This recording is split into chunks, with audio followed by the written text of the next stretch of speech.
आइए प्रार्थना करते हैं। स्वर्ग और पृथ्वी की सृजनहार पिता, इस मौका के लिए धन्यवाद देते हैं कि आपके पवित्र और सत्य वचन को सीखने जा रहे हैं। हमें समझने के लिए बुद्धि दे, यीशु के नाम से मांगते हैं, आमीन। जय मसीह के दोस्तों, कर्मचारी कलीसिया के सदस्यों का प्रशिक्षण करें। यह प्रत्यक्ष है कि जितने व्याख्यान दिए गए उन्होंने आत्मत्याग कर्मचारियों के बड़े समुदाय का विकास नहीं किया है। इस विषय को ऐसा समझना चाहिए जिसमें अति गंभीर परिणाम सम्मिलित हैं। हमारा भावी अनंत जीवन है। मंडलियां दुर्बल होती जा रही हैं क्योंकि उन्होंने प्रकाश फैलाने में अपनी योग्यता का उपयोग नहीं किया। आदेशों को सावधानी के साथ देना चाहिए जो मसीह की ओर ऐसे पाठों की भांति कार्य करेंगे कि सब के सब अपने प्रकाश का व्यवहारिक उपयोग कर सकें। जिनके पास मंडलियों की देखरेख का भार है, उन्हें योग्य सदस्यों को चुनकर ऊपर जिम्मेदारी डालनी चाहिए।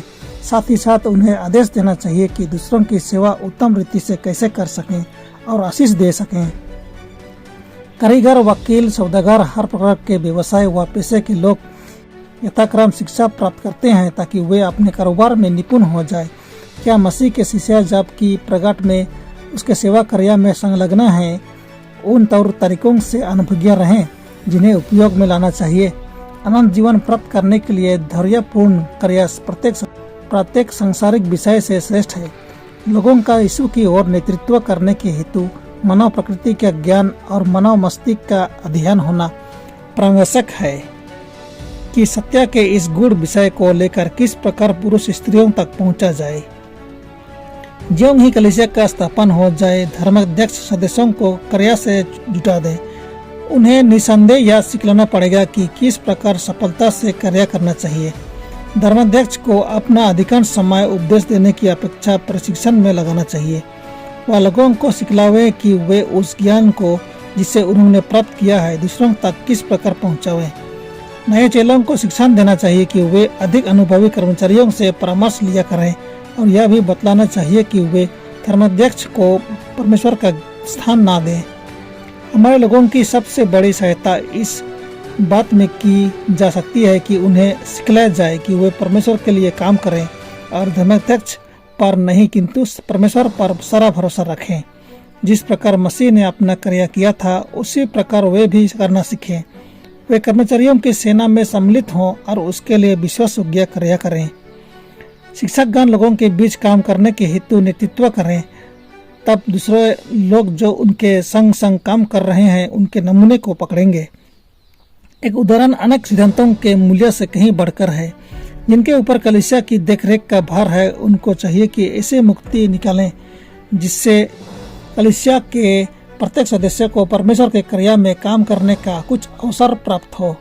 प्राचीन काल में ऐसा नहीं किया गया। ऐसी योजनाओं का पूर्णतया प्लान नहीं हो सका जिनसे सबकी योग्यता सेवा कार्य में बनती जा सके।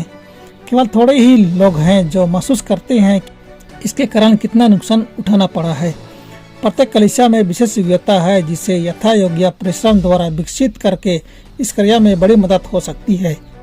कर्मचारियों को संलग्न रखने के लिए सुव्यवस्थित योजना का निर्माण होना चाहिए कि वे हमारी छोटी बड़ी मंडलियों में जाकर सदस्यों को सिखलाएं कि मंडली के निर्माण तथा विश्वासियों के हितार्थ किस प्रकार परिश्रम करना चाहिए।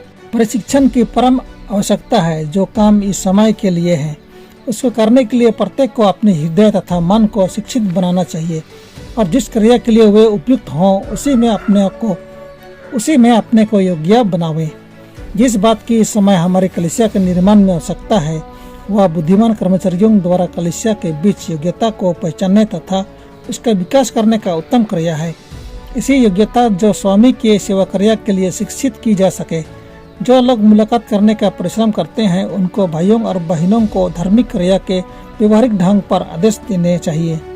युवकों के प्रशिक्षण के निमित्त एक क्लास खोलनी चाहिए। युवकों व युवतियों को घर ही पर अपने पड़ोस में तथा समुदाय में कर्मचारी बनने का शिक्षण देना चाहिए। स्वर्गीय दूत बड़ी देर से मानव कर्मचारियों कलीसियाओं के सदस्यों की बाट देख रहे हैं कि इस भारी काम के लिए जाने में सहयोग दें। वे अपनी बाट देख रहे हैं। क्षेत्र इतना विस्तृत, नक्शा इतना बड़ा है कि प्रत्येक पवित्र जन ईश्वरीय शक्ति के कार्यकर्ता होने के नाते से सेवा कार्य में खप सकेगा। यदि मसीही लोग एक ही अभिप्राय को पूरा करने के लिए एक ही शक्ति के आदेशाधीन आगे बढ़ते हुए मिलकर काम करते तो वे संसार को हिला डालते। राजमार्गों पर जो आमंत्रण दिए जाने को है उसका उन सबों को भी अर्थात लोगों के शिक्षकों तथा नेताओं को जो संसार के काम में प्रमुख हिस्सा रखते हैं प्रचार किया जाना चाहिए। जो लोग जनता की सेवा करने में भारी जिम्मेदारी उठाते हैं, हकीम, शिक्षक, वकील तथा न्यायी, सरकारी हकीम तथा व्यावसायिक लोगों को भी एक स्पष्ट संदेश देना चाहिए। यदि मनुष्य सारी जगत को प्राप्त करे और अपने प्राण की हानि उठाए तो उससे क्या लाभ होगा और मनुष्य अपने प्राण के बदले क्या देगा। मरकुस 8:36 और 37। हम बिसरे हुए गरीबों के विषय में बहुत वार्तालाप करते अथवा लिखते हैं। क्या भूले हुए धनवानों की और भी कुछ ध्यान न देना चाहिए। बहुत से इन लोगों के पास जाना व्यर्थ समझते हैं और उनकी आंखों को खोलने के लिए कुछ नहीं करते, जिनकी आंखें शैतान की शक्ति द्वारा अंधी की गई हैं अथवा चुंधिया गई हैं और जो अनंत जीवन की ओर से हाथ धो बैठे हैं। हजारों धनवान चेतावनी पाए बिना अपनी कब्रों में चले गए हैं, क्योंकि दिखावट के अनुसार उनका विचार किया गया और व्यर्थ व्यक्ति समझकर छोड़ दिए गए। वे लापरवाह ही क्यों ना दिखाई दे, परंतु लिंजी वाइट पर प्रकट किया गया कि इस श्रेणी के बहुत से लोग त्राण के लिए चिंतित हैं। हजारों धनवान पुरुष हैं जो आत्मिक भोजन के बिना भूखों मर रहे हैं। बहुत से लोग जो सरकारी पदों पर हैं किसी ऐसी वस्तु की आवश्यकता महसूस करते हैं जो उनके पास है नहीं। उनमें से केवल थोड़े से ही लोग गिरजे जाते हैं, क्योंकि वे समझते हैं कि उनको कोई लाभ तो होता नहीं। जो व्याख्यान वे सुनते हैं वह उनके हृदय के स्पर्श नहीं करते। क्या हम उनकी खातिर व्यक्तिगत परिश्रम न करें। धनवान पुरुष हैं जो आत्मिक भोजन के बिना भूखों मर रहे हैं। बहुत से लोग जो सरकारी पदों पर हैं किसी ऐसी वस्तु की आवश्यकता महसूस करते हैं जो उनके पास नहीं है। उनमें से केवल थोड़े से ही लोग गिरजे जाते हैं, क्योंकि वे समझते हैं कि उनको कोई लाभ तो होता नहीं। जो व्याख्यान वे सुनते हैं वो हृदय को स्पर्श नहीं करते। क्या हम उनकी खातिर व्यक्तिगत परिश्रम न करें। शायद कोई यह प्रश्न करे, क्या हम उनके पास पर्चों, पुस्तक आदि द्वारा नहीं पहुंच सकते। परंतु अनेक लोग हैं जिनके पास इस ढंग से नहीं पहुंचा जा सकता। उनको व्यक्तिगत कोशिश की आवश्यकता है। क्या वे बिना विशेष चेतावनी के नाश हो जाएंगे। प्राचीन समय में तो ऐसा नहीं होता था। परमेश्वर के दास उन ऊंची जगहों में रहने वालों के पास भेजे जाते थे ताकि उनको शांति व विश्राम केवल प्रभु यीशु मसीह में प्राप्त हो सके। स्वर्ग का महाराज धीरज इस जगत में पतित खोए हुए लोगों को बचाने आया। उसकी कोशिश केवल आहूतों के लिए ही नहीं थी, परंतु कुलीन उच्च श्रेणी के लोगों के लिए भी थी। उच्च श्रेणी के उन मनुष्यों से संपर्क उत्पन्न करने के लिए उसने बड़ी बुद्धिमानी से काम किया जो परमेश्वर से अनभिज्ञ थे तथा उसकी आशाओं का पालन न करते थे। मसीह के स्वर्गारोहण के पश्चात भी वही कार्य जारी रहा।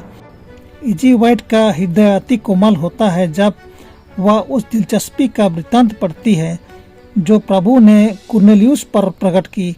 कुर्नेलियुस उच्च मर्यादा का पुरुष था, रोमी सेना में अफसर था, परंतु वह उस प्रकाश के अनुकूल जीवन व्यतीत कर रहा था जो उससे मिला था। परमेश्वर ने उसको विशेष संदेश भेजा था और दूसरे संदेश द्वारा पतरस को भी आदेश दिया था कि उससे मुलाकात करे और उसको और अधिक प्रकाश देवे। हमारे काम में इसे बड़ा प्रोत्साहन मिलता है जब हम सोचते हैं कि परमेश्वर उसको प्रेम और करुणा दृष्टि से देखता है जो प्रकाश की तलाश करते तथा उसके लिए प्रार्थना करते हैं। बहुत लोग हैं जो कुर्नेलियुस की भांति हैं, ऐसे लोग जिन्हें परमेश्वर की इच्छा है कि उसकी कलीसिया में सम्मिलित हों। उनकी सहानुभूति आज्ञा पालन करने वाले लोगों के साथ है, परंतु जो धागे उनको संसार से लपेटे हुए हैं वे उन्हें दृढ़ता से पकड़े हुए हैं। उनके अंदर साहस नहीं है कि वे नम्र लोगों से हिलमिल सकें।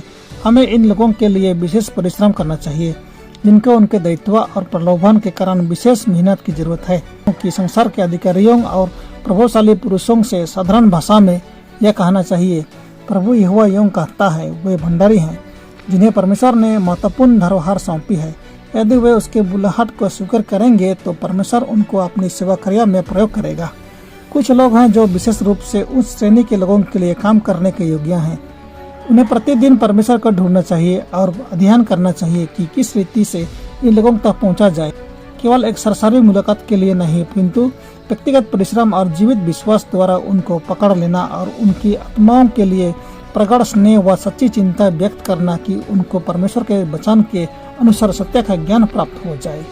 परमेश्वर सबों का आशीष दे। आमीन।